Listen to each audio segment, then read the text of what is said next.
आज क्या तारीख है सर? 5000 किलोमीटर मेरी गाड़ी चली है और भी बहुत सारी जगह होते हुए आया हूं सर। कितना प्लान दिखाया, कितने लोगों की क्लोजिंग की बातें की, और सबसे बड़ी बात आज हमारे सर हमारे बीच में आईटीसी सर बैठे हुए हैं, इतने सारे हमारे एनटीसी आरटीसी बैठे हुए हैं। ये जितने भी लोग हैं इन्होंने आज से कुछ समय पहले आपके ही जैसे इस प्रोग्राम में जिस कुर्सी पे आप बैठे हुए हैं ऐसे ही किसी कुर्सी पे बैठे थे। इनके पास दो ऑप्शन था। पहला ऑप्शन यहां से बाहर निकलने के बाद बहाने बनाना, बहुत आसान है बहाने बनाना, सबसे अच्छा बहाना। बिजनेस तो आपका बहुत अच्छा है, मेरे पास पैसा ही नहीं है चालू करने के लिए, बोल सकते हैं ना, पूरी आजादी है बोल देना। लेकिन दोस्त समझना ये पड़ेगा कि हम नॉर्मल लोगों के पास पैसा था कब था पैसा हमारे पास? हमारी शादी के लिए पैसा नहीं था। पता है 9 महीने के बाद वाइफ की डिलीवरी है, फिर भी पैसा होता नहीं है। जब डिलीवरी होती है उसके एक दिन पहले जुगाड़ होता है। बिटिया पैदा होती है, हमारे पास 20 साल 25 साल होता है, लेकिन शादी आते आते भी पैसा होता। बीमारी का इलाज हो, कभी भी हमारे पास कभी पैसा नहीं होता। और एक और बात बताना चाहूंगा, अमीरों के पास भी पैसा नहीं होता। ये जो होटल जिन्होंने बनाया है बहुत बड़े आदमी होंगे सर, लेकिन जब ये होटल की नींव रख रहे थे ना, इस होटल की नींव रखने के लिए शायद उनके पास पैसा नहीं होगा, जमीन खरीदने का पैसा नहीं होगा, होटल बनाने का पैसा नहीं होगा, लेकिन उन्होंने किया जुगाड़। हम लोग शादी कैसे करते हैं, हम लोग बच्चों का बर्थडे कैसे मनाते हैं, हम लोग जीवन मरण में खर्चा कैसे करते हैं? क्या करते हैं? जुगाड़। लेकिन अमीरों के जुगाड़ में और गरीब के जुगाड़ में फर्क ये होता है, अमीर जुगाड़ करता है खर्चा के लिए, गरीब जुगाड़ करता है खर्चा के लिए, फीस के लिए, शादी के लिए। अमीर जुगाड़ करता है व्यापार के लिए। तो आपको भी जुगाड़ करना पड़ेगा।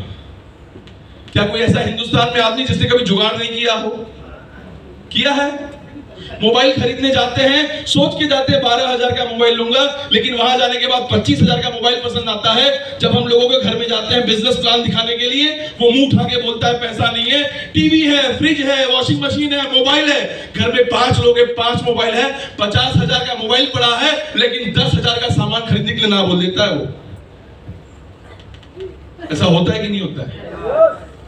अब 2 टाइप के लोग हैं मार्केट में, जो बहाना बनाकर आज बाहर निकलकर, बहुत आपको खुली आजादी, मेरे पास ये आजादी नहीं थी सर, आप तो जानते हैं बहुत अच्छे से। इस बिजनेस में लाने वाले, हो सकता है आज आपका कोई दोस्त हो, कोई पड़ोसी हो, कोई रिश्तेदार हो, बाहर निकलने के बाद बहाना बना सकते हैं।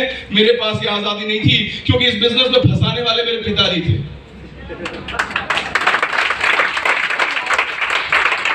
अच्छा लगा तो दिल से बजाइए, वरना मत बजाओ यार, क्या कर रहे हैं? कहां भाग के जाता?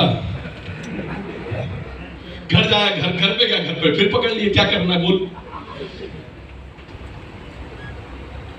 समझ के देखिए, कोई रिक्शा चालक कभी नहीं चाहेगा उसका बेटा रिक्शा चलाए।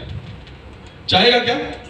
तू टेम्पो चलाना रिक्शा में, कम से कम मुझसे ऊपर, राइट है? ऐसा नहीं टेम्पो सोच सकता है, वो डॉक्टर भी सोच सकता है, लेकिन अपने से बेहतर चाहेगा। लेकिन एक डॉक्टर चाहता है कि मेरा बेटा भी डॉक्टर बने। क्यों ऐसा? क्योंकि उसको पता है बहुत अच्छा लाइन है। मैं पॉलिटिक्स में नहीं घुसना चाहूंगा, लेकिन ऐसे बहुत सारे प्रोफेशन हैं जहां पे माँ बाप चाहते हैं कि मेरा बच्चा भी वो काम करे। मैं आप लोगों से पूछना चाहूंगा कि आप जो काम करते हैं, आप जो पैसा कमाते हैं, आप जिस भी प्रोफेशन में हैं, क्या आप चाहते हैं कि आपका बच्चा भी वही काम करे? हाँ जी? अगर जवाब आती है नहीं, तो इससे अच्छा प्रोफेशन आपके लिए हो नहीं सकता। मैं वादा करता हूं 5 से 10 साल के बाद अगर आप अपने बच्चे के सामने फोटो रखोगे, जैसे हमारे आज सर बैठे हुए हैं, आईटीसी सर बैठे हुए हैं, अगर, मुझे नहीं पता सबने ऐसा किया है कि नहीं किया है, लेकिन जनरली मेरे को ऐसा लगता है कि अगर ये आज अपने बच्चों से पूछे कि बेटा तुम क्या बनना चाहते हो, बहुत सारे लोग बोलते हैं मैं सलमान खान बनना चाहता हूं, बच्चे बोल देते हैं। बहुत सारे लोग बोलेंगे विराट कोहली बनना चाहता हूं, लेकिन हमारे जितने भी आईटीसी डायमंड हैं, उनके बच्चों से पूछोगे आप क्या बनना चाहते हो, वो बहुत गर्व से बोलेगा मैं मेरे पापा जैसा बनना चाहता हूं। और ये बहुत बड़ी बात है।